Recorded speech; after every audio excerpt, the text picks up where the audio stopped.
Hello guys, how are you? It's me, your Tanmona. I hope you all are good. I am also good. Welcome back to my channel Tanmona Lifestyle. তোমরা video শুরুতেই দেখলে আমার মেজো বোন দৌড়ায় চলে গেল। তার দৌড়ানোর একটাই কারণ, সে ভালো ড্রেস পরা নাই, সে মেকআপ করা নাই, মানে তার অরিজিনাল বিউটি তোমরা দেখে ফেলবা, এই জন্য সে লুকাচ্ছিল। কিন্তু লুকিয়ে আর কি করবে, সেই আবার ফিরে আসতে হলো রুমে। না, আমরা যেখানে থাকবো তোর একা একা থাকতে পারবে না অন্য কোথাও। দেখো বিছানাতে উঠলো আর বিছানা দলামালা করে ফেললো। ওরা দুই বোনের সেমই করে। তো আমরা প্রথমে খাচ্ছিলাম লুচি আর জিলাপি। আসলে আমি ওদের বড় বোন, তো এই জন্য আমি সবসময় প্রতি পদে পদে ওদেরকে ওদের সমস্যাগুলো ধরিয়ে দিই। এই জন্য ওরা আবার আমার উপরে রাগ করে, কিন্তু কোনো ব্যাপার না, বোনদের মধ্যে এমন হয়েই থাকে। ও যদি এটাতে রাগ করে তাহলে ও ভুল বুঝবে, ওর ক্ষতি হবে। আমি কখনো জীবিত সজ্ঞানে কখনোই ওর ক্ষতি চাইবো না, ওদের কোনো ক্ষতিই চাইবো না। সেটা যদি ও যতদিন না বুঝতে পারবে, কারণ এখন তো ছোট মানুষ, এখন বুঝবে না, কিন্তু বড় হলে অবশ্যই বুঝতে পারবে। এই দেখো, তো আমরা বসে বসে ভাবলাম এটা তো খেয়েছি, আর কি খাওয়া যায়। তারপরে দুটো ডিম নিলাম, ডিম নিয়ে ডিমের ভিতরে দিয়ে দিলাম তোমার জিরে মরিচ, গোলমরিচ গুঁড়া, আর দিয়ে দিলাম একটা ম্যাগি নুডলস না, ওটা একটা সজীবের নুডলস ছিল, সেই নুডলসের মশলাটা দিয়ে দিলাম। প্রত্যেকবার তো আমরা শুধু ডিমের ভিতরে চিনি, লবণ, তারপরে তোমার জিরে মরিচ বা গোলমরিচের গুঁড়া দিয়েই খাই। তাই ভাবলাম যে চল এবার একটু নুডলসের মশলা দিয়েই দেখি কেমন হয়। আমি একটু খাবার দাবার নিয়ে বেশি একটু এক্সপেরিমেন্ট করি। আসলে মেয়েদের হবেই থাকে রান্না বান্না নিয়ে একটু এক্সপেরিমেন্ট করার। তো তারপরে আমি কি করলাম, এটা সুন্দর করে কাঁটা চামচ দিয়ে সুন্দর করে ফেটাতে হবে, যেহেতু ওর ভিতরে আছে চিনি, লবণ, মশলা, এই জন্য খুব সুন্দর করে ফেটাতে হবে। তারপরে দুটো ঝাল কুচি কুচি করে দিতে বললাম, তো কুচি কুচি করা বাদ দিয়ে ও খুব মোটা মোটা করে কাটছিল। তারপর আমি ওকে বললাম যে তুই কর, আমি ঝালগুলো কেটে দিই। তো তারপরে ওর কাছ থেকে নিয়ে আমি ঝালগুলো কেটে দিয়েছিলাম। সেটা দেখানো হয়েছে কিনা আমি জানি না, যেহেতু ক্যামেরা আমিই করি ম্যাক্সিমাম, তাই না দেখানোর সম্ভাবনাই বেশি। আমার মনে হচ্ছে ক্যামেরা করার জন্য একটা লোক হায়ার করতে হবে, সেটাই আমি ভাবছি আর কি। আসলে আমার মনে হয় যেহেতু ক্যামেরাটা আমিই করি, মানুষ আমাকে ফেসে চেনে না, এই জন্য আমার চ্যানেলটা খুব বেশি একটা গ্রো করছে না। মানুষ তো আমার মাধ্যমেই আমার চ্যানেলটাকে চিনবে। আমার বোনদের আর কতক্ষণই বা দেখবে বলো তো, কারণ আমি তো বাপের বাড়িতে থাকি না, অসুস্থ ছিলাম তাই বাপের বাড়িতে থাকি, আসি আর কি। আবার যখন কোনো অকেশান হয় তখনই আবার বোনদের সাথে দেখা হয়, ওদের মাধ্যমে আমার চ্যানেলে একটু চেনে আর কি। আমাকে কেউই চেনে না। লাইভ করতামও যাদের নিয়ে, যাদের পড়াতাম তাদের নিয়েই লাইভ করতাম, এজন্য কেউ আমাকে চেনে না। এজন্য ভাবছি যে একজন ক্যামেরাম্যান থাকলে আমার আসলে খুবই সুবিধা হয়, মানুষ আমাকে আমার ফেস দিয়েই চিনতো। বিষয়টা কেমন হয় বলো তো, তোমরা একটু আমাকে জানাবে। আর দেখো আমি সবকটা পাউরুটি একে একে করে ভিজে নিচ্ছি, ডিমে এপাশে ওপাশ চুবিয়ে নিচ্ছি। তা না হলে কি হয় বলো তো, আমার সাথে এই জিনিসটা খুব বেশি হয়। আমি যখন ডিম পাউরুটি ভাজি, তখন এই রান্নাঘরে গিয়ে এক একটা ডুবাই, এক একটা ভাজি, এই করতে গিয়ে অনেক দেরি হয়ে যায়। তাই ভাবলাম যে একে একে সব কয়টা একবারে চুবিয়ে নিয়ে তারপরে গিয়ে রিল্যাক্সে ভাজা যাবে।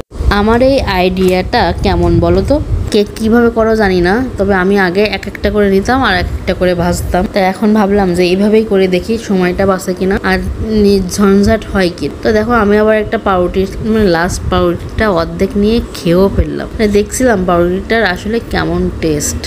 খারাপ না, বানটা একটু বেশি মিষ্টি মিষ্টি, কোনো চাপ নেই। সন্ধ্যাবেলায় এমন ক্ষুধা লাগে রে ভাই, তোমাদেরও এমন হয় কিনা আমি জানি না, তবে সন্ধ্যা হলে আমার কিছু না কিছু খেতে মন চায়। আর এই খাওয়ার জন্য কতই না কষ্ট করতে হয় বলো। তো আমার মেজো বোনকে বললাম যে আমি তো এগুলো করলাম, এবার তুই পাউরুটিগুলো ভাজ, আমি একটু ক্যামেরা করি। তো এবার ভাজতে বসে গেল। দেখো কি সুন্দর পাকা গিন্নিদের মতো কড়াইতে তেল দিয়ে আবার খুন্তি দিয়ে চারিদিক তেল লাগিয়ে নিল কড়াইতে। যারা রান্না বান্না জানে না, আমি আগে কি করতাম, নাড়াতাম না, এভাবে দিয়ে দিতাম। বোঝোই তো, না জানলে যা হয়। তবে আমি ছোটোবেলা থেকে একটা জিনিস রান্না করতে পারতাম, সেটা হচ্ছে ম্যাগি নুডলস। আমি তোমাদের কি বলবো, আমি এমন একভাবে নুডলস রান্না করি, আমি কোনোদিন একরকম করে নুডলস রান্না করি। আমি প্রতিবার নুডলস রান্না করার সময় একভাবে রান্না করি, আমার মনের ইচ্ছা মতো রান্না করি। আমি নিরামিষ নুডলসও খুব সুন্দর রান্না করতে পারি, জানো, যে নুডলসে পেঁয়াজ হয় না, পেঁয়াজ যাবে না, ধরো আলু, গাজর, ধনেপাতা দিয়ে সুন্দর একটা নুডলস রান্না করবো, সেটা খেতেও সুন্দর লাগবে। শুধু বাড়তি কিছু মশলা দিতে হয়, বাড়িতে যে ভাজা গুঁড়ো মশলা থাকে না, সেগুলো দিলে নুডলসের টেস্ট অনেক বেশি হয় আর খেতেও অনেক ভালো লাগে। আজ পর্যন্ত যারা যারা খেয়েছে তারা তো সবাই অনেক ভালো বলে, মানে যারা আমার হাতে নুডলস খেয়েছে তারা সত্যি অনেক ভালো বলে, কোনো মিথ্যা কথা না। ভিডিওতে অনেকেই অনেক মিথ্যা কথা বলে, কিন্তু আমি কোনো মিথ্যা কথা বলছি না, সত্যি অনেক ভালো হয়। আর ওকে দেখো, এই তোমাদের এসব বলতে বলতে ওর খোলা ভাজা হয়ে গেছে, মানে একবার ওর ভাজা হয়ে গেছে। আমি ভাজতে পারতাম, শুধু পেট চেপে আমি বেশিক্ষণ বসতে পারি না, এজন্য আমি ভাজলাম না, ওকে দিয়েই ভাজালাম। আর ক্যামেরাটাও করার দরকার ছিল, এজন্য ওরে দিয়েই ভাজিয়ে নিলাম। তারপর দেখো আবার দুইটা দিয়ে দিল। এইভাবে করে আমরা প্রত্যেক কয়টা ভেজে নেব, বুঝলে। আর বেশি একটা তেল দিচ্ছি না, দেখ অল্প তেলেই ভাজার ট্রাই করছি। বেশি তেল খাওয়াটা আসলে উচিত না, এই জন্য অল্প তেল দিয়েই ভাজছি। আর বেশি তেল দিলে ওটাতে মানে গ্যাস হওয়ার সম্ভাবনা বেশি থাকে, বেশি অয়েলি হলে, এজন্য অল্প তেলেই ভাজার চেষ্টা করছি।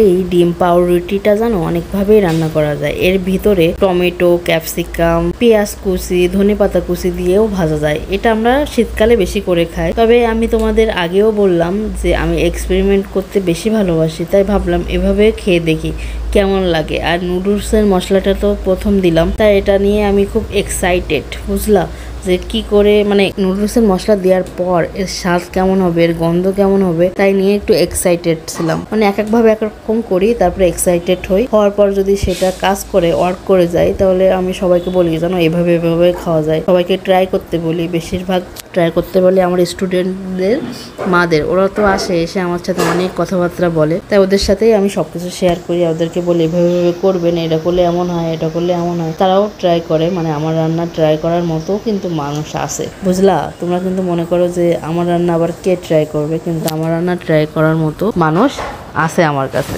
প্রথম যেদিন ইউটিউব চ্যানেলে ভিডিও আপলোড করেছিলাম, তখন ভেবেছিলাম যে আমার ভিডিও কে দেখবে, কতই বা ভিউ হবে, 15-16টা ভিউ হবে হাইয়েস্ট। কারণ আমার চেনা পরিচিত যারা আছে তাদেরকে বলবো, তারাই দেখবে, তাদের দেখাতে আমার ভিউ এই 15-20টা, হাইয়েস্ট 30টা হবে, তার বেশি হবে না। কিন্তু আমার লাইফের সেই প্রথম ভিডিওটার ভিউ এখন 600+।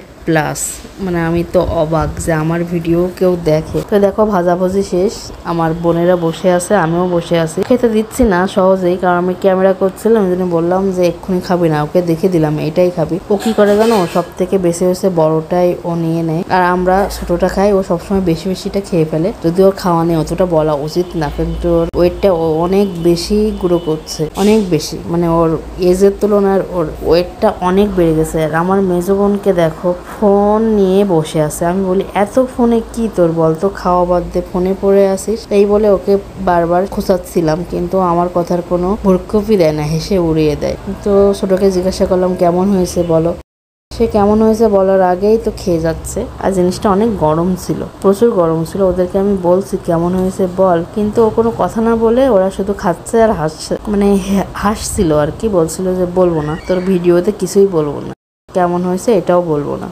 তাহলে কেমন পাজি চিন্তা করো, শুধু ফোন দেখছে আর খাচ্ছে, কিন্তু কোনো রকম রিপ্লাই দিচ্ছে না, কেমন হয়েছে সেটাও বলছে না। তাই বাধ্য হয়ে এবার আমি রিপ্লাই দিতে চলে আসলাম। কারণ কি বলতো, অল্প সংখ্যক লোক হলেও যারা অল্প কিছুজন আমার ভিডিও দেখে, তারা আমার ভিডিও দেখে বাড়িতে ট্রাই করে, তো তাদেরকে বলার জন্য তো আমাকে রিপ্লাই মানে রিভিউ দিতেই হবে। আসলে এই জিনিসটা অনেক সুন্দর হয়েছিল, আর স্মেলটা অনেক সুন্দর হয়েছিল, অনেক, নিজের বানানো রান্না বলে বলছি না, আসলে অনেক সুন্দর হয়েছিল। তোমরাও একটু নুডলসের মশলা দিয়ে দেখো। আর আমি আমার মেজো বোনকে বলছিলাম, এই কিরে কি করছিস, দেখি তুই চ্যাট করছিস নাকি বা কিছু করছিস। ও শুধু আমার কাছে লুকিয়ে রাখছে। আমি ওকে বললাম দেখা, আমার রিভিউ না দিয়ে তুই শুধু চ্যাট করছিস, তারপরেও লুকিয়ে যাচ্ছে। এবার দেখো বদমাইশ আর পাজিটাই না হয়েছে, দেখো ডিলিট করে দিয়ে তারপর আমাকে দেখাচ্ছে, এই দেখ এই দেখ।